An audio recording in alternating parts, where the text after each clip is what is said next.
he gets you drunk, he steals the key to your room and, I don't know, poisons you or something like that. There's always some trickery, there's always some nastiness, and I can't wait to see what he's got in store. Up here in the top right, it's Hass.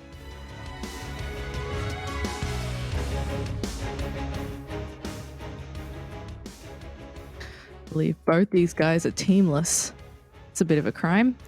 In the bottom left, this is the red Zerg. He is certainly mysterious. It's MysteryMan.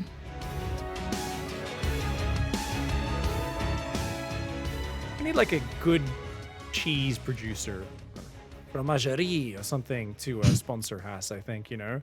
Just good placement, good product placement, different cheesy strategies, and wild build orders. And indeed, Hass has not scouted, by the way. So yeah, I think he's going to open up with some greedy openings. He does this a lot in PvT lately as well.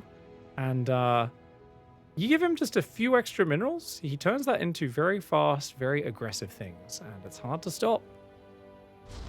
That's absolutely correct. MysteryMan not doing anything wild either. Going for the hatch first. Gas and pull, follow up. And just popping that Overlord across the map for a bit of a visit. And so we do have a quite calm early game. And honestly, I wasn't sure what to expect. I thought this could easily be a cannon rush. It could be a build with the drones and the lings. I don't know. Does that have a name? The drone and ling build?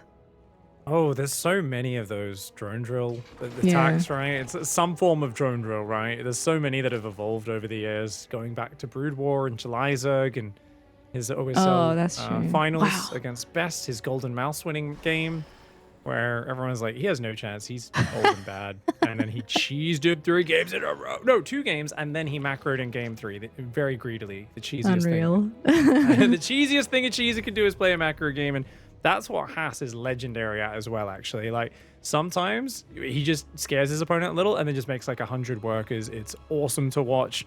But yeah, this time around, pretty straightforward opening. It's just he delayed his scout till after the Nexus. Dept, Stargate. I mean, it's just a solid opening so far, but don't worry. Give it a few minutes. He's going to add a twist to it. Yeah, for sure. There's I have seen him sort of go Void Ray and Oracle, and it looks very, very normal. And then he adds like 2 Stargates and goes Disruptors and stuff. Like, he's done some really weird stuff. So yeah, let's see what the option is here. It is going to be a Void Ray to kick things off here. That one ling! Oh, what a hero. Gets all the way in. Lazy Shade does stop to have a bit of a smoke there, but eventually does chase that Zergling out. And yeah, the Void Ray, of course, does deny scouting. Twilight Council goes down almost in vision of the Zergling, but is keen to get that down as quickly as possible. Now, we've seen a lot of quick DT tech behind Stargate openings with quick thirds lately, because those Queen Roach walks are so common. But I really don't think that's common on this map. I think it's not something that's even really on his radar. Wouldn't be surprised if it's quick glaives, especially with, 3 more gateways coming down. So yeah, 4 gate glaive follow-up, not a single extra Stargate unit. So the read MysteryMan has to make here is basically scouting with Zerglings and realizing at about maybe 4:30, 4:45, wait a second, why have I not seen another Void Ray? Why have I not... Just one Stargate unit is a big tell. It tells you your opponent's doing something very, very fast behind it. Yeah, and I really like that we're seeing MysteryMan send out a couple of units, one towards the third, one towards the watchtower. He's trying to see what's going on here and get a little bit more intel so that hopefully he does catch wind of it. We see him get a spore in preparation here, drop that Roach Warren as well. Very, very important to have that at the ready, because we've already seen once what happens when you're not quite prepared for those adept glaives. Yeah, that is definitely a well-timed Roach Warren. So I think MysteryMan made that read just off the timing. I think it was like, you know, it's just a little, it's not that 350 third. Let's be safe. And I always love when a player takes a safety precaution like that off minimal information. It's like, there could be something coming. And is building a ton of Zerglings, but not much map vision. And these Adepts trying to sneak out the right side. That one Zergling has a mission. He's got to spot these Adepts, and he will. Well done. MysteryMan sees it. Roach Warren's done. Can start Roach production. Close to supply block, though. Oh, it's actually just going to fight this with Zerglings. It's like mass Zerglings. There are so many Lings ready. They need a really good amount of surface area for this to work out. And you need to be able to do good splits with your army so you can both tank the front line but also chase down the shades, but he's just shaded and all those adepts get surrounded. Immediately the recall goes off and good night. That's enough of that. Not too many actually dies. A very good recall reaction. You can see that if it was like a second later, at least 3 or 4 of those adepts would have died. So hats off to Haas for the quick reaction, but even better, MysteryMan with the big surround. I mean, that's a dangerous thing, right? If you have not enough Zerglings, it's just terrible. You damage all the adepts, all your lings die, Protoss pulls back, shields regenerate, and you've traded, you know, your whole army for just about nothing. But now Roaches are out, Queens as well. Zerglings ready to follow the shade. Roaches and Queens on the high ground here. Oof, Haas is in trouble. Not finding any real damage. He does have a third base up, but already a great start for MysteryMan and starting to impress us. Yeah, he's read this really well. His defense has been solid. Haas moved out here a little bit again. He's not committing or anything, just shading and being a bit of a pest. But again, MysteryMan sliding in there with 1 ling, just trying to keep checking in on what Haas is doing. And he will want to know what the follow-up is here. We, of course, know that it's double Robo with those Immortals coming out. And we do see some Roach production from MysteryMan as well.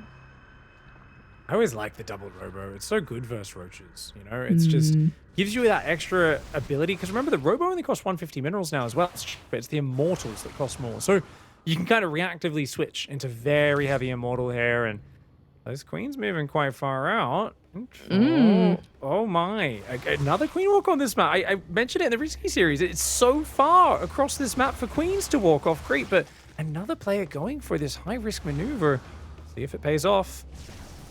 Well, it's definitely been seen with this Overlord that's been floating around causing some trouble. The Ravagers are now morphing as the Queens try and catch up to that big long train of units. The Adepts get caught out here in the middle again. Some of them will be able to shade away, but he does lose a few of them fighting those Roaches. Now the Immortals are going to move down to try and meet this. Adepts swinging into this third base mineral line at the same time, as well as having a few on the front lines here to buffer for those Immortals.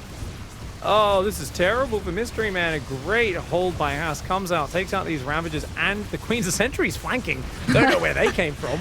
But apparently, yeah, they're just, hey, we're out in the middle of nowhere. We don't even care. Dep's got a few drones, kept the rest of the army back, and this is great for Haas. He's pumping out Immortals 2 at a time. The fact he went double Robo and pumped those Immortals, it really felt like Haas kind of expected this from MysteryMan. And I gotta question it, because there was only 1 Void Ray.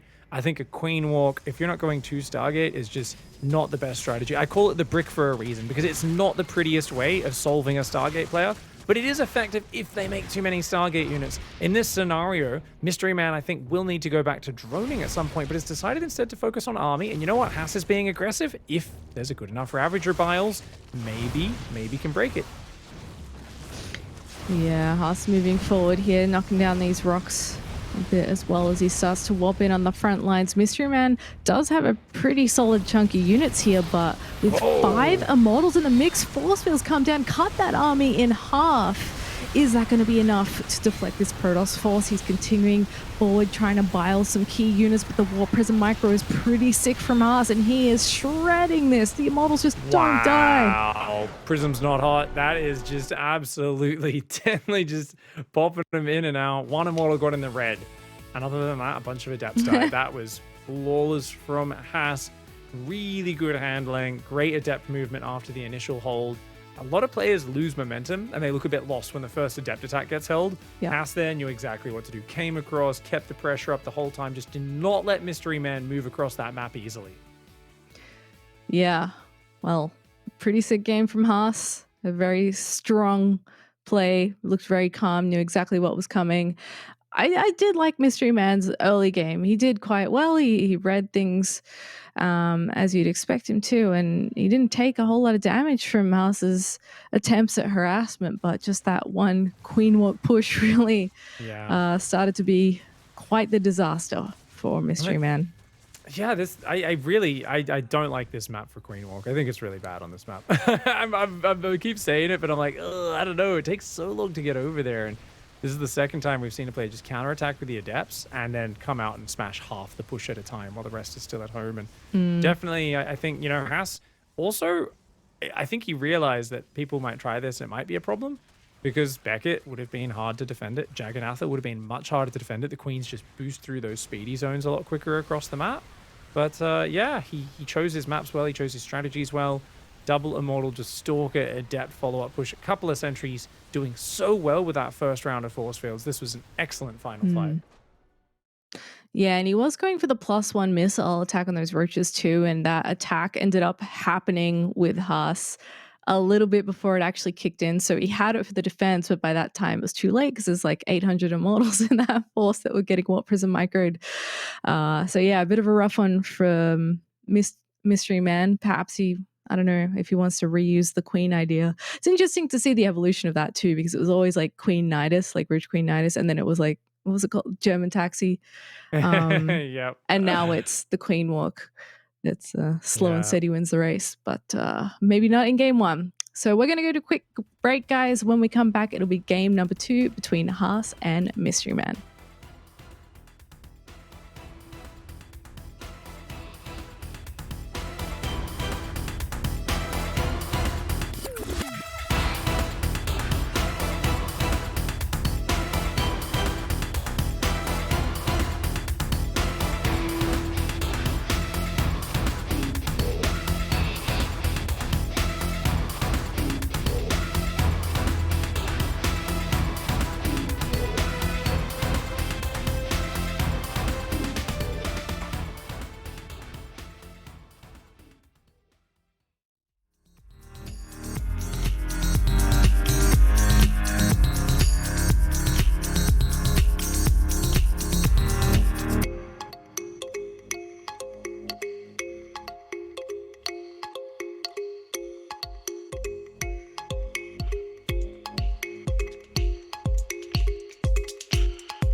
Hello, everyone, and welcome back to the Haas vs. MysteryMan series. We've just had game number 1. Haas looking too good.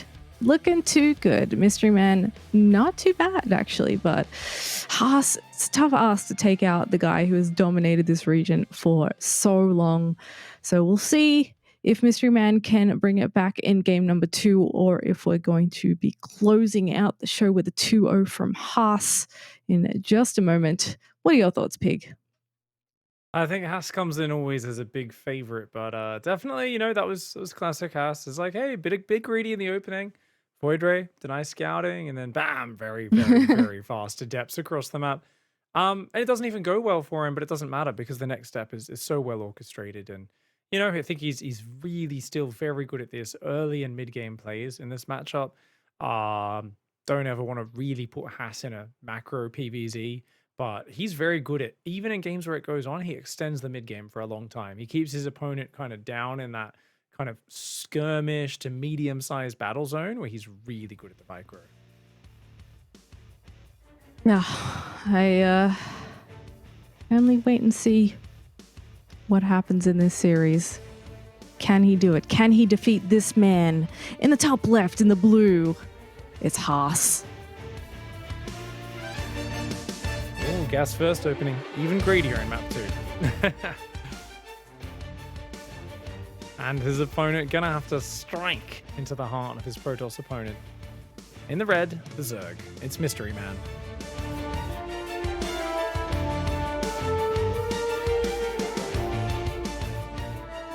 So the gas first opening for Haas means your gateway is a little later, so you're a little greedier versus 12 pool. It's really hard to do the gas first if you're also going to probe scout, because you just end up so kind of broke for minerals. Your Nexus ends up quite delayed, but you'll notice he's already got 2 workers on gas. So there's a few ways you use this. It just gets your tech a bit faster. What a lot of people use it for is they can start Warp Gate and an Adept or a Stalker and still start a Stargate in the back of the base at a very fast timing. Whereas normally it's a bit of a choice, If you want to go for the Stargate quickly, you kind of need to skip on Warp Gate for a little bit, or go an Adept instead of a Stalker.